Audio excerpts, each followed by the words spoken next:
Hi all, welcome to the smart commerce channel. പഠിച്ചെടുക്കുന്നതിന് ദിവസങ്ങളോട് ആവശ്യമുള്ള അക്കൗണ്ടിങ്ങിന്റെ ബേസിക്സ് ഏതായാലും മണിക്കൂറുകൾ കൊണ്ട് തീർക്കുന്നതിനുള്ള ഒരു പാക്കേജാണ് ഈ എപ്പിസോഡിലൂടെ തുടങ്ങുന്നത്. എന്ന് പറഞ്ഞാൽ ഒരു 1-1.5 മണിക്കൂർ കൊണ്ട് തീർക്കാം എന്നാണ് കരുതുന്നത്. +2 കോമേഴ്സ് അല്ലാതെ മറ്റു ഗ്രൂപ്പുകൾ പഠിച്ചിട്ട് ഇപ്പോൾ ബികോമിന് അഡ്മിഷൻ എടുത്തിട്ടുള്ള കുട്ടികളെ ഉദ്ദേശിച്ചിട്ടുള്ളതാണ് ഇത്. അങ്ങനെയുള്ള സ്റ്റുഡൻസിനെ സംബന്ധിച്ച് ഒരു ടെൻഷനാണ് ഇപ്പോൾ. എങ്ങനെ അക്കൗണ്ടിങ്ങിന്റെ ബേസിക്സ് പഠിച്ചെടുക്കും? റെഗുലർ ക്ലാസ്സുകൾ ഉണ്ടെങ്കിൽ തന്നെ ക്ലാസ്സുകളിൽ ബേസിക്സ് ഒന്നും പഠിപ്പിച്ച് കിട്ടാൻ സാധ്യതയില്ല. പ്രത്യേകിച്ച് ഇപ്പോൾ റെഗുലർ ക്ലാസ്സുകളുമില്ല, ഓൺലൈൻ സംവിധാനമാണ്. അതുകൊണ്ട് അങ്ങനെയുള്ളവർക്ക് ഒരു ആശ്വാസമാകും ഈ പാക്കേജ് എന്ന് ആണ് ഞാൻ കരുതുന്നത്. ഒപ്പം +2 കോമേഴ്സ് ആയിരുന്നെങ്കിലും ബേസിക്സ് ഒക്കെ മറന്നു പോയിട്ടുള്ളവരെ സംബന്ധിച്ച് അതൊന്ന് ഓർമ്മിച്ചെടുക്കുന്നതിനും ഇത് സഹായിക്കും. കൂടാതെ +1 കോമേഴ്സ് എടുത്തിട്ടുള്ള സ്റ്റുഡൻസിനും ഇത് സഹായകമാകും. അവരെ സംബന്ധിച്ച് ഡീറ്റെയിൽഡ് ആയിട്ട് തന്നെ പഠിക്കേണ്ടതായിട്ടുണ്ട്. നമ്മുടെ തന്നെ അത്തരം ക്ലാസ്സുകൾ ഇതിനോടകം തന്നെ അപ്ലോഡ് ചെയ്ത് തുടങ്ങിയിട്ടുണ്ട്. ഇനി അക്കൗണ്ടൻസി പഠിച്ചിട്ടില്ലാത്തവർക്ക് അവരുടെ ജോലി ആവശ്യവുമായി ബന്ധപ്പെട്ട് അക്കൗണ്ടൻസിയുടെ ബേസിക്സ് ഒന്ന് പഠിച്ചെടുക്കണം എന്ന് ആഗ്രഹിക്കുന്നവരുണ്ടാകും. അതുകൊണ്ട് ഈ പാക്കേജ് നിങ്ങൾക്കല്ലെങ്കിൽ നിങ്ങൾക്കറിയാവുന്ന സുഹൃത്തുക്കൾക്ക് ആവശ്യമുണ്ടാകും. അതുകൊണ്ട് അങ്ങനെയുള്ളവർക്ക് വേണ്ടി നിങ്ങൾ ഈ ക്ലാസ്സുകൾ പരമാവധി ഷെയർ ചെയ്യുക. ഒപ്പം ഈ ക്ലാസ് നിങ്ങൾക്ക് ഇഷ്ടപ്പെടുകയാണെങ്കിൽ നിങ്ങൾ തീർച്ചയായും ലൈക്ക് ചെയ്യുക. നിങ്ങളുടെ സംശയങ്ങളും അഭിപ്രായങ്ങളും നിങ്ങൾക്ക് കമന്റ് ചെയ്യാം. ഈ ചാനൽ ഇതുവരെ സബ്സ്ക്രൈബ് ചെയ്തിട്ടില്ലാത്തവർ ആരെങ്കിലും ഉണ്ടെങ്കിൽ ഇപ്പോൾ തന്നെ സബ്സ്ക്രൈബ് ചെയ്യുക. കൂടാതെ അപ്ലോഡ് ചെയ്യപ്പെടുന്ന വീഡിയോകളെ സംബന്ധിച്ച നോട്ടിഫിക്കേഷൻസ് അപ്പോൾ ലഭിക്കുന്നതിന് വേണ്ടി ബെല്ലൈക്കൺ കൂടെ ക്ലിക്ക് ചെയ്യുക. നമുക്ക് ക്ലാസ്സിലേക്ക് കിടക്കാം. Modern accounting owes its origin to Luca Pacioli, an Italian, because it was he who published the first book on accounting named Double Entry System of Accounting in 1494. ആധുനിക accounting ലൂക്ക Pacioli എന്ന ഒരു ഇറ്റാലിയനോട് കടപ്പെട്ടിരിക്കുന്നു. കാരണം അദ്ദേഹമാണ് ആദ്യമായി അക്കൗണ്ടിങ്ങിലെ ഒരു ബുക്ക് പ്രസിദ്ധീകരിക്കുന്നത് 1494 double entry system of accounting എന്ന പേരിൽ. ഇനി അക്കൗണ്ടിങ്ങിന്റെ മീനിങ്ങിലേക്ക് പോകുന്നതിന് മുമ്പ് നമുക്ക് ബിസിനസ് ട്രാൻസാക്ഷൻസ് എന്ന് പറഞ്ഞാൽ എന്താണെന്ന് മനസ്സിലാക്കേണ്ടതായിട്ടുണ്ട്. എന്താണ് ഈ ബിസിനസ് ട്രാൻസാക്ഷൻസ്? ഒരു ബിസിനസ് സ്ഥാപനത്തിൽ ദൈനംദിനം നടക്കുന്ന വ്യാപാര ഇടപാടുകൾക്കാണ് ബിസിനസ് ട്രാൻസാക്ഷൻസ് എന്ന് വിളിക്കുന്നത്. ഉദാഹരണത്തിന് purchases of goods, sale of goods, payment of cash, receiving of cash,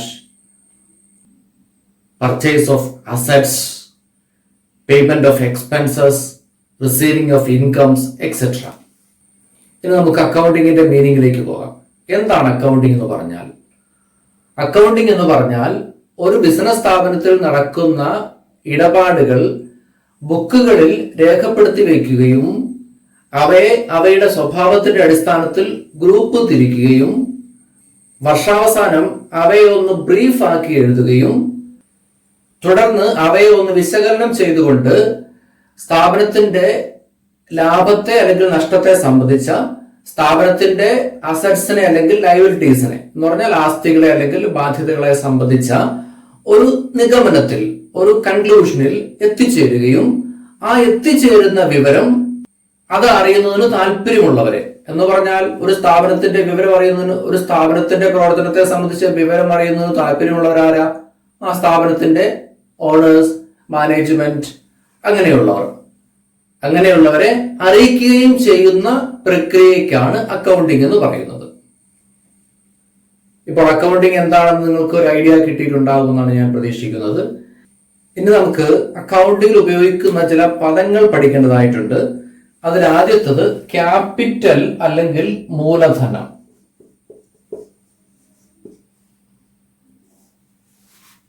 എന്താണ് ഈ ക്യാപിറ്റൽ അല്ലെങ്കിൽ മൂലധനം? Capital is the investment made by the owner in the business. It is the amount brought in by the owner into to the ബിസിനസ്. ഉടമ ബിസിനസ്സിലേക്ക് മുടക്കുന്ന തുകയ്ക്കാണ് capital എന്ന് പറയുന്നത്. അല്ലെങ്കിൽ ഉടമ തന്നെ ബിസിനസ്സിലേക്ക് കൊണ്ടുവരുന്ന എമൗണ്ടിനാണ് ക്യാപിറ്റൽ എന്ന് പറയുന്നത്. ഇനി അടുത്തത് ഡ്രോയിങ്സ്.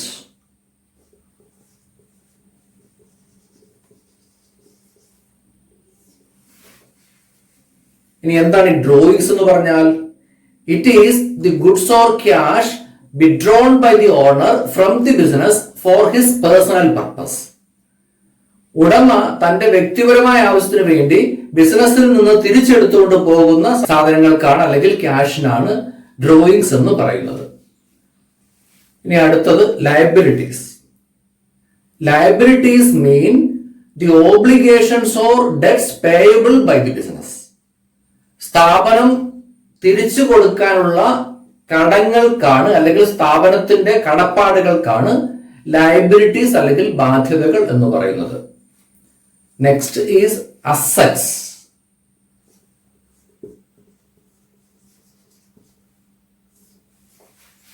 എന്താണ് അസറ്റ്സ് എന്ന് പറഞ്ഞാൽ? Assets mean cash or other valuables owned by the business. Business സ്ഥാപനത്തിന്റെ ഉടമസ്ഥതയിലുള്ള സ്ഥാപനത്തിന് സ്വന്തമായിട്ടുള്ള പണത്തിനും മറ്റു വിലപിടിപ്പുള്ള വസ്തുവകകൾക്കുമാണ് അസറ്റ്സ് അല്ലെങ്കിൽ ആസ്തികൾ എന്ന് പറയുന്നത്. Another term used in accounting is debtors.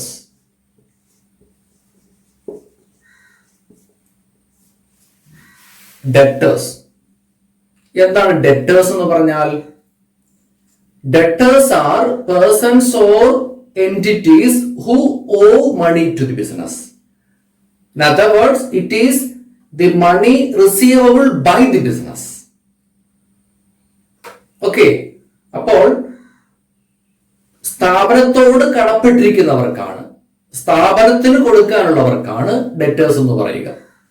എന്ന് പറഞ്ഞാൽ സ്ഥാപനം ആർക്കൊക്കെയാണോ സാധനങ്ങൾ കടത്തിൽ വിറ്റിട്ടുള്ളത് അവരാണല്ലോ സ്ഥാപനത്തിന് കൊടുക്കാനുള്ളവർ, അല്ലെങ്കിൽ അവരാണല്ലോ സ്ഥാപനത്തോട് കടപ്പെട്ടിരിക്കുന്നവർ. അപ്പൊ അവരെയാണ് ഡെറ്റേഴ്സ് എന്ന് വിളിക്കുന്നത്.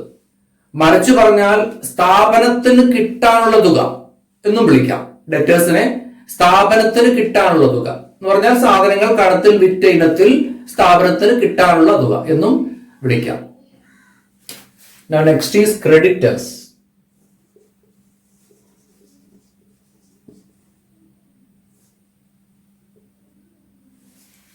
Okay. Now what do you mean by creditors? Creditors means the persons or entities to whom the business is owed, or it is the money payable by the business. അപ്പോൾ ആരോടാണോ ബിസിനസ് കടപ്പെട്ടിരിക്കുന്നത് എന്ന് പറഞ്ഞാൽ business ആർക്കൊക്കെയാണോ പണം കൊടുക്കാനുള്ളത് എന്ന് പറഞ്ഞാൽ സാധനങ്ങൾ കടത്തിൽ വാങ്ങിയ ഇനത്തിൽ ബിസിനസ് ആർക്കൊക്കെയാണോ പണം കൊടുക്കാനുള്ളത് അവർക്കാണ് ക്രെഡിറ്റേഴ്സ് എന്ന് വിളിക്കുന്നത്. മറിച്ച് പറഞ്ഞാൽ ബിസിനസ് കൊടുക്കാനുള്ള പണമെന്നും ഇതിനെ വിളിക്കാം. Next is income. ഇനി എന്താണ് ഇൻകം എന്ന് പറഞ്ഞാൽ?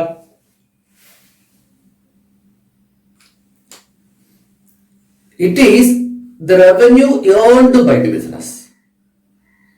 ഓക്കെ, ബിസിനസ് ഉണ്ടാക്കുന്ന വരുമാനത്തിനാണ് ഇൻകം എന്ന് വിളിക്കുന്നത്. ഇനി അടുത്തത് എക്സ്പെൻസസ്.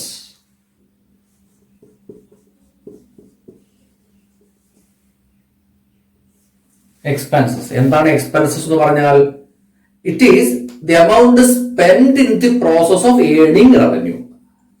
ഓക്കെ, വരുമാനം ഉണ്ടാക്കുന്നതിന് വേണ്ടി മുടക്കുന്ന തുകയ്ക്കാണ്, ചിലവഴിക്കുന്ന തുകയ്ക്കാണ് എക്സ്പെൻസസ് എന്ന് പറയുന്നത്. ഇനി നമ്മൾ അക്കൗണ്ടിങ്ങിന്റെ ചില അടിസ്ഥാന തത്വങ്ങളിലേക്ക് പോവുകയാണ്. Some basic principles of accounting. കുറെ പ്രിൻസിപ്പിൾസ് ഉണ്ട്. നമ്മൾ പറഞ്ഞുള്ളൂ, നമ്മളൊരു ബ്രീഫ് സ്റ്റഡി മാത്രമാണ് ഇതെന്ന് പറഞ്ഞുള്ളൂ. അതുകൊണ്ട് നമ്മൾ അത്യാവശ്യം വേണ്ട 1-2 പ്രിൻസിപ്പിൾസ് എടുത്ത് മാത്രമേ ഇവിടെ പഠിക്കുന്നുള്ളൂ. ആദ്യത്തേത് accounting entity.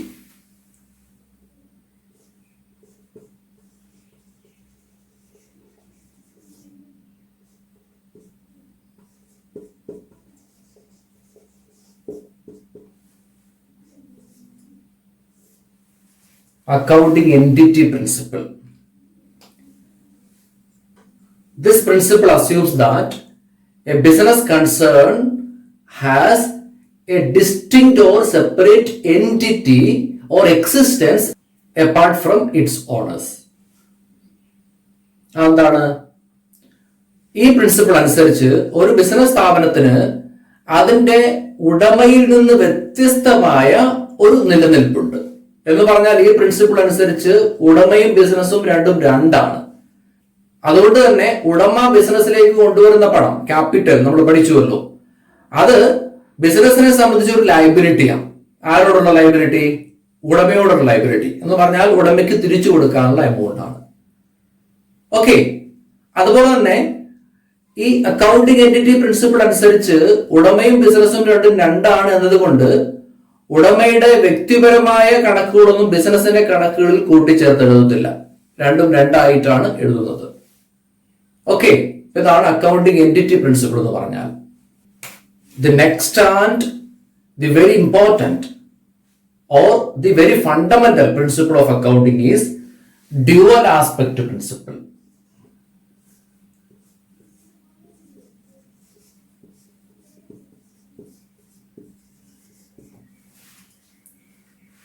Dual aspect principle. ഇനി എന്താണ് ഡ്യുവൽ ആസ്പെക്ട് പ്രിൻസിപ്പിൾ എന്ന് പറഞ്ഞാൽ? According to the dual aspect principle, each and every transaction that are taken place in a business concern, there are two aspects or two accounts. One is a receiving aspect or debit account or asset account, and the another one is a giving aspect or a credit account or a liability account. Okay, അപ്പോൾ എന്താണ് dual aspect principle എന്ന് പറഞ്ഞാൽ? ഈ principle അനുസരിച്ച് ഒരു business സ്ഥാപനത്തിൽ നടക്കുന്ന എല്ലാ ഇടപാടുകളിലും, എല്ലാ വ്യാപാര ഇടപാടുകളിലും രണ്ട് വശങ്ങൾ അല്ലെങ്കിൽ രണ്ട് മാനങ്ങളുണ്ട്. ഒന്ന് കിട്ടുന്ന വശം അല്ലെങ്കിൽ ഡെബിറ്റ് അക്കൗണ്ട് അല്ലെങ്കിൽ അസറ്റ് അക്കൗണ്ട്. രണ്ട് കൊടുക്കുന്ന വശം അല്ലെങ്കിൽ ക്രെഡിറ്റ് അക്കൗണ്ട് അല്ലെങ്കിൽ ലയബിലിറ്റി അക്കൗണ്ട്. ഉദാഹരണത്തിന് പർച്ചേസ്ഡ് ഫർണിച്ചർ. ഈ ട്രാൻസാക്ഷനിൽ രണ്ട് ആസ്പെക്ട്സ് അല്ലെങ്കിൽ രണ്ട് അക്കൗണ്ടുകളുണ്ട്. അതെന്തൊക്കെയാണ്? ഒന്ന്, furniture comes in to the business. Okay, furniture വാങ്ങി എന്ന് പറയുമ്പോൾ ഫർണിച്ചർ സ്ഥാപനത്തിലേക്ക് വരുന്നു. അതാണ് ഇവിടുത്തെ റിസീവിംഗ് ആസ്പെക്ട്, കിട്ടുന്ന ആസ്പെക്ട് അല്ലെങ്കിൽ ഡെബിറ്റ് അക്കൗണ്ട് അല്ലെങ്കിൽ അസറ്റ് അക്കൗണ്ട്. ഇനി ഇവിടുത്തെ രണ്ടാമത്തെ ആസ്പെക്ട് അല്ലെങ്കിൽ അക്കൗണ്ട് എന്താണ്?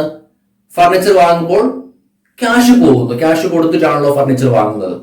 അപ്പോൾ ഇവിടുത്തെ ഗിവിംഗ് ആസ്പെക്ട്, കൊടുക്കുന്ന ആസ്പെക്ട് അല്ലെങ്കിൽ ക്രെഡിറ്റ് അക്കൗണ്ട് അല്ലെങ്കിൽ ലയബിലിറ്റി അക്കൗണ്ട് എന്ന് പറയുന്നത് എന്താണ്? ക്യാഷ് ആണ്. ഓക്കെ, അപ്പൊ ഇവിടുത്തെ receiving aspect furniture, giving aspect cash. Okay, ഇങ്ങനെ ഒരു സ്ഥാപനത്തിൽ നടക്കുന്ന എല്ലാ ഇടപാടുകളിലും രണ്ട് ആസ്പെക്ട്സ് അല്ലെങ്കിൽ രണ്ട് വശങ്ങൾ അല്ലെങ്കിൽ രണ്ട് അക്കൗണ്ടുകൾ ഉണ്ടായിരിക്കും എന്ന് പറയുന്ന പ്രിൻസിപ്പിൾ ആണ് ഡ്യുവൽ ആസ്പെക്ട് പ്രിൻസിപ്പിൾ. ചുരുക്കി പറഞ്ഞാൽ each and every receiving aspect or debit aspect will have an equal and corresponding giving aspect or credit account. ഓരോ ഡെബിറ്റ് അല്ലെങ്കിൽ റിസീവിംഗ് ആസ്പെക്റ്റിനും തുല്യമായ ഒരു ക്രെഡിറ്റ് അല്ലെങ്കിൽ ഗിവിംഗ് ആസ്പെക്ട് ഉണ്ടായിരിക്കും. ഓരോ ഡെബിറ്റ് അക്കൗണ്ടിനും തുല്യമായ ഒരു ക്രെഡിറ്റ് അക്കൗണ്ട് ഉണ്ടായിരിക്കും. മറിച്ച് പറഞ്ഞാൽ അസറ്റ്സിന് തുല്യമായ ലയബിലിറ്റീസ് ഉണ്ടായിരിക്കും. ഓക്കെ, അതുകൊണ്ട് ബേസിക് ആയിട്ടുള്ള അക്കൗണ്ടിങ് ഇക്വേഷൻ എന്ന് പറയുന്നത് assets is equal to liabilities എന്നുള്ളതാണ്. ഇനി നമ്മൾ മുൻപോട്ട് അക്കൗണ്ടിങ് പഠിച്ചു പോകുമ്പോൾ കാണും ഡെബിറ്റ്സിന് തുല്യമായിട്ടുള്ള ക്രെഡിറ്റ്സ് ഉണ്ടാവണം എന്ന് പറഞ്ഞാൽ ഡെബിറ്റ്സുകളുടെ ടോട്ടലും ക്രെഡിറ്റ്സുകളുടെ ടോട്ടലും ഈക്വൽ ആവണം, അല്ലെങ്കിൽ അസറ്റ്സും ലയബിലിറ്റീസും ഈക്വൽ ആവണം. അങ്ങനെയെങ്കിൽ മാത്രമേ നമ്മൾ ചെയ്യുന്ന അക്കൗണ്ടിങ് പ്രൊസീജിയർ ഒക്കെ ശരിയാണ് എന്ന് പറയാൻ പറ്റുകയുള്ളൂ. ഓക്കെ, അപ്പോൾ നമ്മൾ പഠിച്ചു എല്ലാ ട്രാൻസാക്ഷൻസിലും രണ്ട് ആസ്പെക്ട്സ് അല്ലെങ്കിൽ രണ്ട് അക്കൗണ്ടുകൾ ഉണ്ടാവുമെന്ന്. ഇനി നമ്മൾ അടുത്ത് പഠിക്കാൻ പോകുന്നത് ടൈപ്സ് ഓഫ് അക്കൗണ്ട്സ്. ഈ അക്കൗണ്ടുകൾ ഏതൊക്കെ ടൈപ്പ് ആയിരിക്കും അല്ലെങ്കിൽ ഏതൊക്കെ ടൈപ്പിലുള്ള അക്കൗണ്ടുകളാണ് ഉണ്ടാവുക. So next is types of accounts.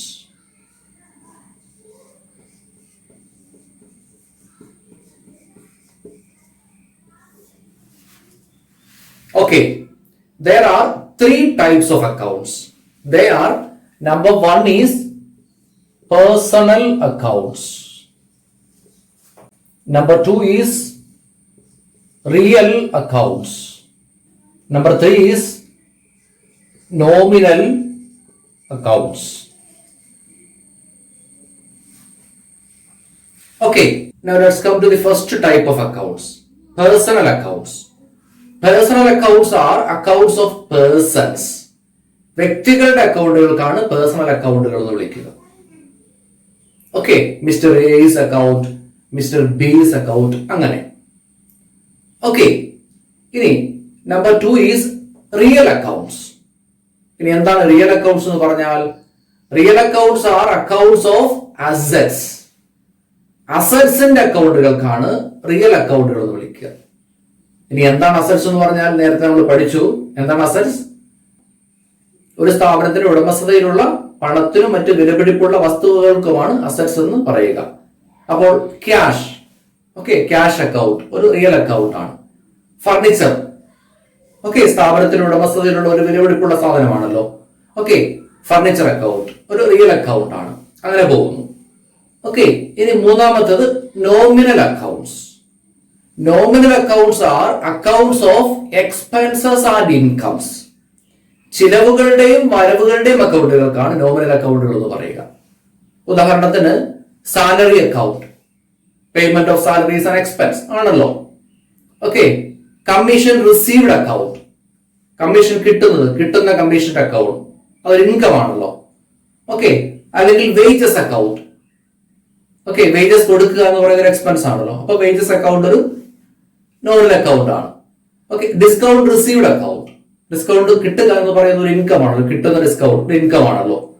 അപ്പോൾ അതിന്റെ അക്കൗണ്ട് നോമിനൽ അക്കൗണ്ട് ആണ്. Okay, this is the classification of accounts according to the English or British approach. Okay, and now we move to another classification of accounts.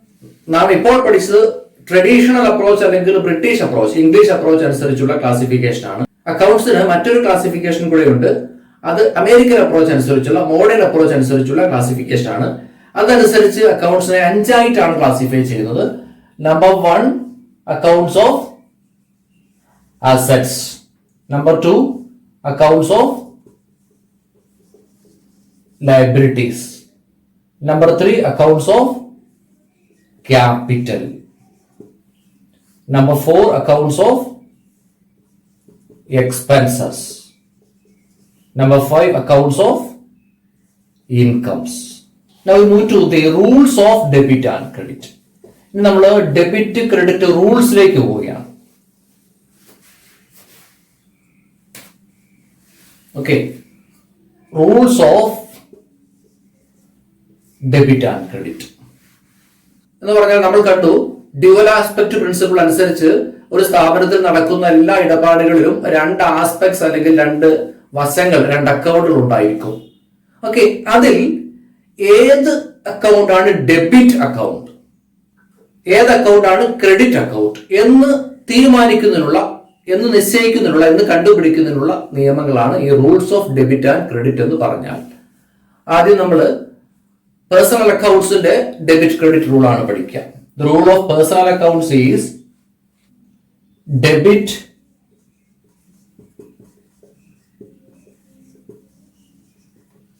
the receiver,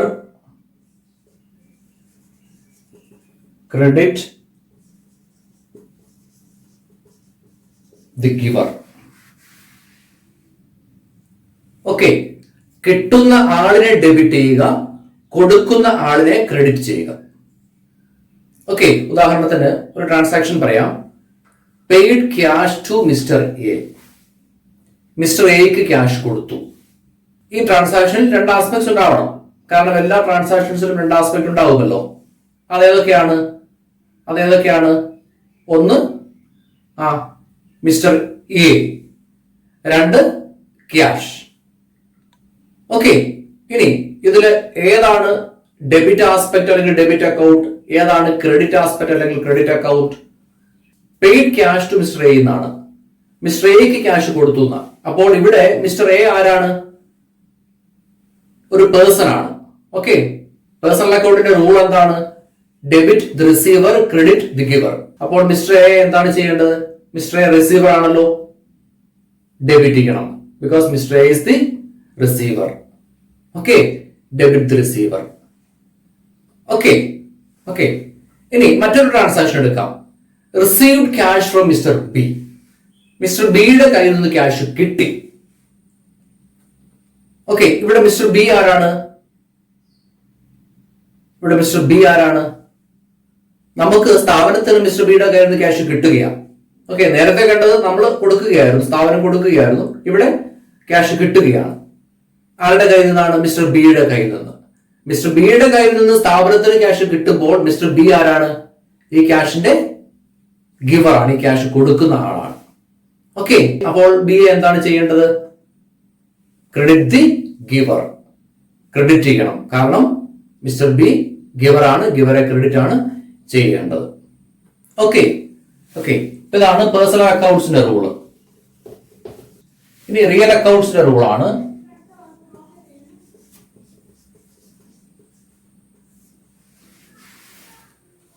real accounts എന്ന് പറഞ്ഞാൽ അസറ്റ്സിന്റെ accounts ആണല്ലോ. So the rule is debit what comes in, debit what comes in, credit what goes out. Debit what comes in, credit what goes out. Assets ആയതുകൊണ്ട് വരുന്നതിനെ debit ചെയ്യുക, പോകുന്നതിനെ credit ചെയ്യുക. Okay, വരുന്നതിനെ debit ചെയ്യുക, പോകുന്നതിനെ ക്രെഡിറ്റ് ചെയ്യുക. എക്സാമ്പിൾ, ഒരു ഉദാഹരണം പറയാം. Purchased furniture. ഫർണിച്ചർ വാങ്ങി. ഇവിടെ ഉണ്ടാവണമല്ലോ രണ്ട് ആസ്പെക്ട്സ്.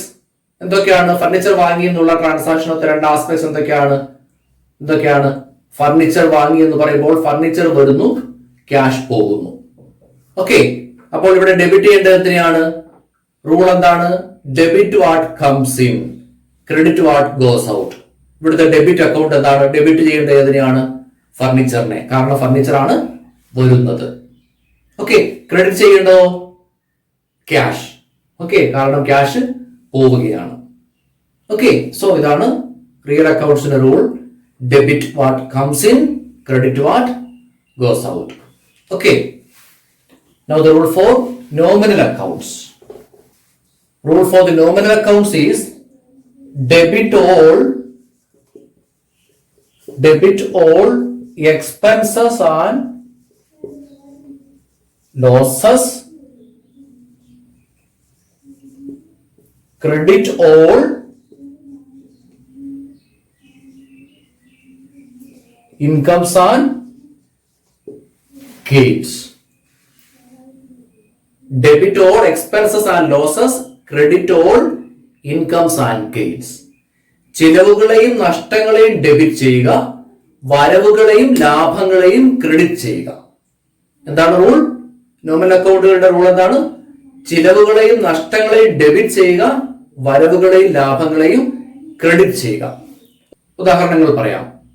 Paid salary. സാലറി കൊടുത്തു. ഈ ട്രാൻസാക്ഷനിലും രണ്ട് ആസ്പെക്ട്സ് ഉണ്ടാവണം. എന്തൊക്കെയാണ് ഇവിടെയുള്ള രണ്ട് ആസ്പെക്ട്സ്? ഒന്ന് സാലറി. രണ്ട്, സാലറി കൊടുക്കുമ്പോൾ ക്യാഷ് പോകുന്നു. ഓക്കെ. അപ്പോൾ ഇവിടെ സാലറി എന്താണ്? Salary is an expense. ചിലവാണ് അല്ലെ? സാലറി കൊടുക്കുക എന്ന് പറയുന്നത് ഒരു ചിലവാണ്. അപ്പോൾ ഇവിടെ സാലറി അക്കൗണ്ടിന് എന്താണ് ചെയ്യേണ്ടത്? റൂൾ അനുസരിച്ച് debit all expenses and losses. ചിലവുകളെയും നഷ്ടങ്ങളെയും ഡെബിറ്റ് ചെയ്യണം. അപ്പൊ സാലറി ചിലവായതുകൊണ്ട് സാലറി ഡെബിറ്റ് ചെയ്യണം. ഓക്കെ. ഇനി അവിടുത്തെ രണ്ടാമത്തെ സംഗതി, അവിടുത്തെ രണ്ടാമത്തെ അക്കൗണ്ട് ക്യാഷ് പോകുന്നു. അത് റിയൽ അക്കൗണ്ട് ആണ്. റിയൽ അക്കൗണ്ടിന്റെ റൂളാണ് അവിടെ അപ്ലൈ ചെയ്യേണ്ടത്. ക്യാഷിന്റെ കാര്യത്തിൽ അപ്ലൈ ചെയ്യേണ്ടത് അത് credit what goes out. Okay, cash പോവുകയാണ്, ക്യാഷിനെ അവിടെ ക്രെഡിറ്റ് ആണ് ചെയ്യേണ്ടത്. Okay, another example, received commission കിട്ടി. ഓക്കെ, അവിടെയുണ്ട് രണ്ട് ആസ്പെക്ട്സ്. എന്തൊക്കെയാണ് രണ്ട് ആസ്പെക്ട്സ്? ഒന്ന് കമ്മീഷൻ ഒരു ഇൻകം ആണ്. കമ്മീഷൻ കിട്ടുക എന്ന് പറയുന്ന ഒരു വരവാണ്. അപ്പോൾ കമ്മീഷനാണ് അവിടുത്തെ ആദ്യത്തെ ആസ്പെക്ട്. രണ്ട്, കമ്മീഷൻ കിട്ടുമ്പോൾ എന്ത് വരുന്നു? കമ്മീഷൻ കിട്ടുമ്പോൾ എന്താണ് വരുന്നത്? ക്യാഷ്. അപ്പോൾ അവിടുത്തെ രണ്ടാമത്തെ ആസ്പെക്ട് എന്ന് പറയുന്നത് ക്യാഷ് അക്കൗണ്ട് ആണ്. ഓക്കെ, ഇനി ഇവിടെ കമ്മീഷൻ എന്താണ് ചെയ്യേണ്ടത്? കമ്മീഷൻ ഒരു ഇൻകമാണ്, കിട്ടുകയാണ്, ഇൻകം ആണ് അല്ലെ? ഇൻകം ആയതുകൊണ്ട് കമ്മീഷൻ എന്ത് ചെയ്യണം? റൂൾ എന്താണ്? നോമിനൽ അക്കൗണ്ടുകളുടെ റൂൾ എന്താണ്? Credit all incomes and gains. ചിലവുകളെയും നഷ്ടങ്ങളെയും ക്രെഡിറ്റ് ആണ് ചെയ്യേണ്ടത്. അപ്പോൾ കമ്മീഷൻ എന്താണ് ചെയ്യേണ്ടത്? ക്രെഡിറ്റ് ചെയ്യണം. ഓക്കെ, ക്യാഷിനെയോ? അവിടെ ക്യാഷിനെ എന്താണ് ചെയ്യേണ്ടത്? ക്യാഷ് വരികയാണല്ലോ, കമ്മീഷൻ കിട്ടുമ്പോൾ ക്യാഷ് വരികയാണല്ലോ. അവിടെ അപ്ലൈ ചെയ്യേണ്ടത് ക്യാഷ് അസറ്റ് ആണ്. അപ്പൊ റിയൽ അക്കൗണ്ടിന്റെ റൂളാണ് അവിടെ അപ്ലൈ ചെയ്യേണ്ടത്. അതെന്താണ്? അതെന്താണ്? Debit what comes in. Cash വരികയാണ്, അപ്പോൾ ക്യാഷിനെ എന്ത് ചെയ്യണം? ഡെബിറ്റ് ചെയ്യണം. ഓക്കെ, ഇനി നമ്മൾ മോഡേൺ അപ്രോച്ച് അനുസരിച്ചുള്ള അക്കൗണ്ടുകളുടെ റൂൾസ് പഠിക്കുകയാണ്. ഓക്കെ, മോഡേൺ അപ്രോച്ച് അനുസരിച്ച് അക്കൗണ്ടുകൾ എങ്ങനെയാണ് ക്ലാസ് ചെയ്തിരിക്കുന്നത്? ആദ്യത്തെ type of accounts, first type of accounts assets. Okay. Now the rule for the assets accounts. The rule for the accounts of assets. Assets in the account rule idana. Debit means increase, credit means decrease.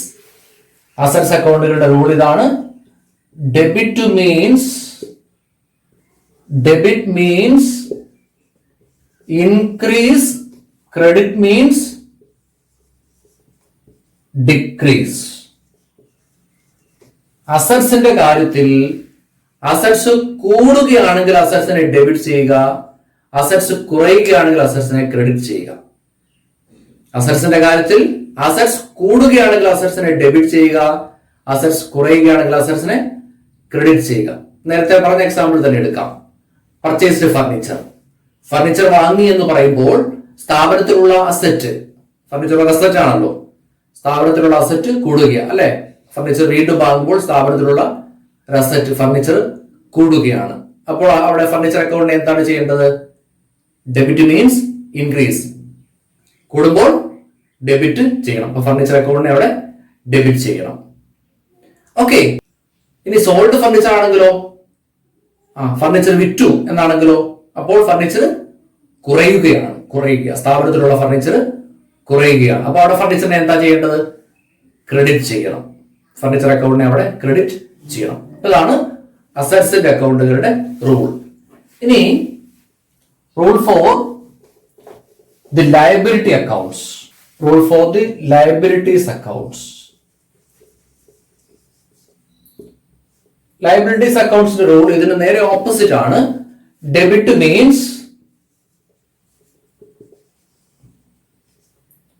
decrease, credit means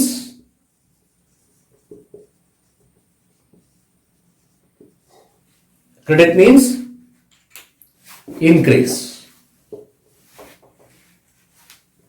credit means increase. Okay, ലയബിലിറ്റീസിന്റെ കാര്യത്തിൽ liabilities കുറയുമ്പോഴാണ് ലയബിലിറ്റീസിനെ debit ചെയ്യേണ്ടത്. Liabilities കൂടുകയാണെങ്കിൽ ആ liability എന്താണ് ചെയ്യേണ്ടത്? Credit ആണ് ചെയ്യേണ്ടത്. ഓക്കെ, ക്യാപിറ്റൽ അക്കൗണ്ട്സിന്റെ, അക്കൗണ്ട്സ് ഓഫ് ക്യാപിറ്റലിന്റെ റൂളും ഇത് തന്നെയാണ്. ക്യാപിറ്റൽ അക്കൗണ്ട്സിന്റെ റൂളും ഇത് തന്നെയാണ്. Debit means decrease, credit means increase. Capital കുറയുമ്പോൾ ഡെബിറ്റ് ചെയ്യണം, ക്യാപിറ്റൽ കൂടുമ്പോൾ ക്രെഡിറ്റ് ചെയ്യണം. ഉദാഹരണത്തിന് start business with a capital of ₹10,000. 10,000 രൂപ കൊണ്ട് ബിസിനസ് ആരംഭിച്ചു. 10,000 രൂപ ബിസിനസ്സിലേക്ക് കൊണ്ടുവന്നുകൊണ്ട് ബിസിനസ് ആരംഭിച്ചു. ഓക്കെ, എന്ന് പറഞ്ഞാൽ ഉടമ തന്നെ 10,000 രൂപ ബിസിനസ്സിലേക്ക് നിക്ഷേപിച്ചു. ഉടമ തന്നെ 10,000 രൂപ ബിസിനസ്സിലേക്ക് കൊണ്ടുവന്നുകൊണ്ട് ബിസിനസ് ആരംഭിച്ചു. ഉടമ തന്നെ കൊണ്ടുവരുന്ന ഈ പണത്തെ എന്താണ് വിളിക്കുക? ക്യാപിറ്റൽ, മൂലധനം. ഓക്കെ, അപ്പോൾ ഇവിടെ ക്യാപിറ്റലിനെ എന്താണ് ചെയ്യേണ്ടത്? റൂൾ അനുസരിച്ച്, കാരണം ക്യാപിറ്റൽ ഇവിടെ സ്ഥാപനത്തിലെ ക്യാപിറ്റൽ കൂടുക, കാരണം ഉടമ ക്യാപിറ്റൽ കൊണ്ടുവരുമ്പോൾ സ്ഥാപനത്തിലെ ക്യാപിറ്റൽ കൂടുക. അപ്പോൾ ക്യാപിറ്റൽ അക്കൗണ്ട് എന്താണ് ചെയ്യേണ്ടത്? ക്യാപിറ്റൽ കൂടുമ്പോൾ എന്താണ് ചെയ്യേണ്ടത്? Credit means increase. ഇൻക്രീസ് ആകുമ്പോൾ ക്യാപിറ്റലിനെ ക്രെഡിറ്റ് ആണ് ചെയ്യേണ്ടത്. Next, the rule for the accounts of expenses. ഇനി എക്സ്പെൻസസ് അക്കൗണ്ട്സിന്റെ rules. Rule for the accounts of expenses is debit means increase and credit means decrease. Debit means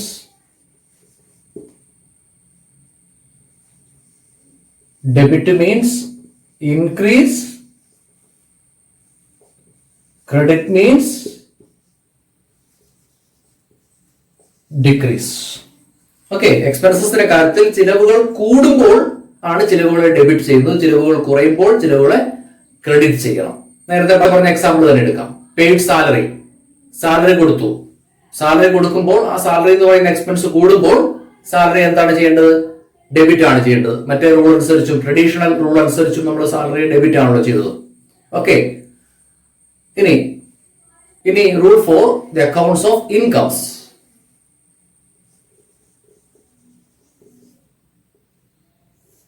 Rule for the accounts of incomes is debit means decrease,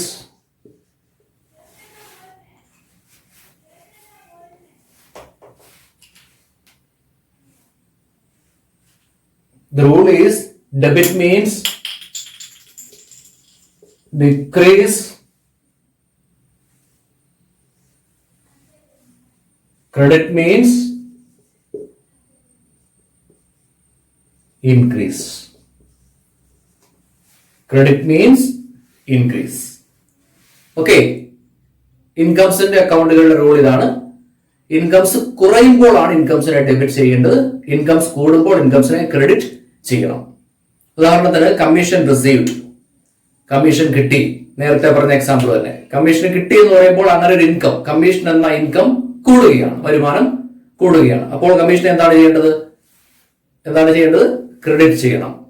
okay, മറ്റേ rule അനുസരിച്ചും traditional rule അനുസരിച്ചും നമ്മൾ commission കിട്ടിയപ്പോൾ കമ്മീഷനെ credit ആണല്ലോ ചെയ്തത്. Okay, ബേസിക്സിന്റെ ഈ episode നമ്മൾ ഇവിടെ അവസാനിപ്പിക്കുകയാണ്. ജേണലുമായി അടുത്ത എപ്പിസോഡിൽ നമുക്ക് വീണ്ടും കാണാം. അതുവരേക്കും ബൈ.